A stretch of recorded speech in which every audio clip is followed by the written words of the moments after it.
动车帝独家片场，比比才知道。提到小型车呢，你一定知道我身后这台比亚迪海鸥，在2024年呢还月销3万台，碾压全场。但是到了2025年，就被这台吉利星越半年狂销20.4万辆，到超近3万台，这是为什么呢？今天咱们就来一场激烈的擂台战对比，专用自己的优点插对方的软肋。究竟为什么他们卖的这么好，谁更香呢？咱们比比才知道。同样是6万级，星越从外观上看呢，要比棱角分明的海鸥大一圈。另外呢，它用了 CTP 电池包集成技术，偷出了90毫米的轴距，于是它就获得了一个比肩 A 级车的2650的轴距表现。那自然在空间上的优势就要明显不少。咱们上车实测。我现在在星越的后排，你们敢想这是一台小型车的空间吗？看我的膝部，1、2、3，还有3拳多一点，然后头部也有2拳多。那我这个小体型可能不算数，咱们一会儿再来一个标准体型的，大家看一下这个空间。说实话，这个空间确实已经比不少小型车表现都要好了。那即使我们开着星越带家人朋友出去玩，满载的情况下，每个人也有一个比较好的一个生长空间，不会太憋屈。另外，星越还是一辆正经的5座车，实用性更强，这一点海鸥要吃点亏了。咱们5个人在星越上上车就能走，但在海鸥上就违规喽。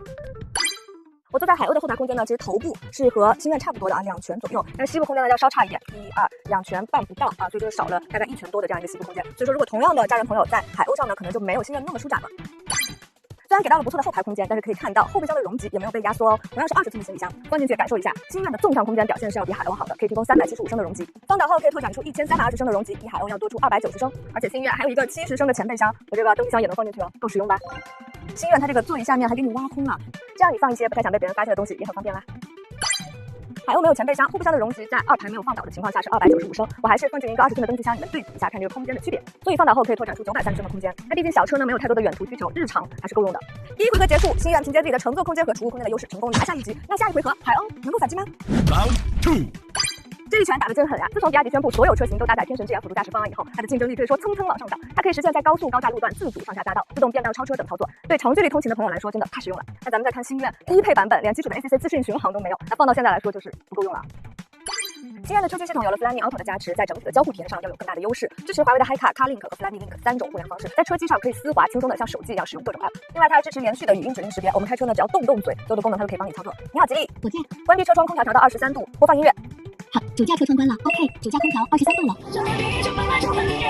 那比亚迪的车机交互功能呢就相对简单了不少，只给你一些基础的操作。UI 设计呢也比较单调，执行不了太多的语音指令。你好，小迪，我在。打开车窗，空调调到23度，播放音乐。空调温度超出调节范围，空调温度已调到最高。调到最高，要热死我吗？不过它这个中控屏可以旋转。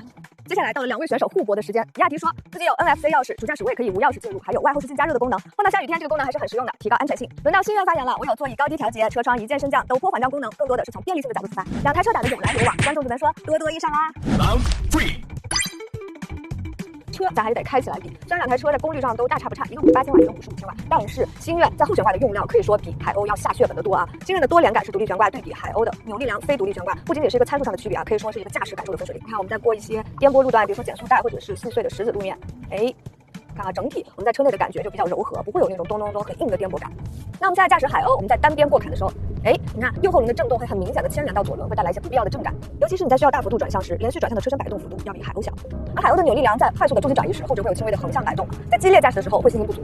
另外一个区别体现在胎宽上，星越205的胎可是要比海鸥165的实在太多了，40毫米的胎宽差距直接体现在制动距离和抓地力上，尤其是我们需要变道的时候，在星越上明显就要比海鸥有信心很多啊。好，我们现在开着海鸥，你看我在这个很窄的路口，我都可以直接很轻松的一把掉过头来，这就是小车的好处啊！虽然说海鸥和星越一样，同时拥有了4.94米的转弯半径，但是车身小，它就是更灵活。我们在一些城市的小巷子啊、小胡同里啊，看起来就是更轻松一些。那在驾驶上呢，2台车的差别还是很明显的。星越凭借自己用料更足，给了海鸥乘动的一击；那海鸥呢，也凭借自己的小身材，在灵活性上扳回一城。Round 4。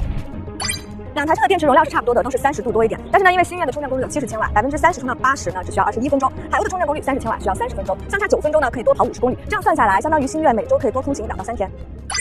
但是咱说到最后，海鸥毕竟卖了这么多年，销量也一直不错，所以市场保有量是很好的。再加上比亚迪海洋网，它这个门店啊也是遍布各地，所以说海鸥这台车它的零整比和维保的体验还是很有优势的。星越赢在效率，海鸥胜在经济。你选选时还是选钱？经过今天激烈的对比下来，可以看到2台车的配置呢，在这个价位都很能打。星越呢，凭借自己的越级空间、高阶悬挂和闪电快充3G 重拳，证明了自己为何能半年狂卖20万辆。而海鸥呢，则凭借极致的灵活和天神之眼，展现了自己很高的智驾比。但是咱们今天不端水啊，一定要分出个高低胜负。我觉得星。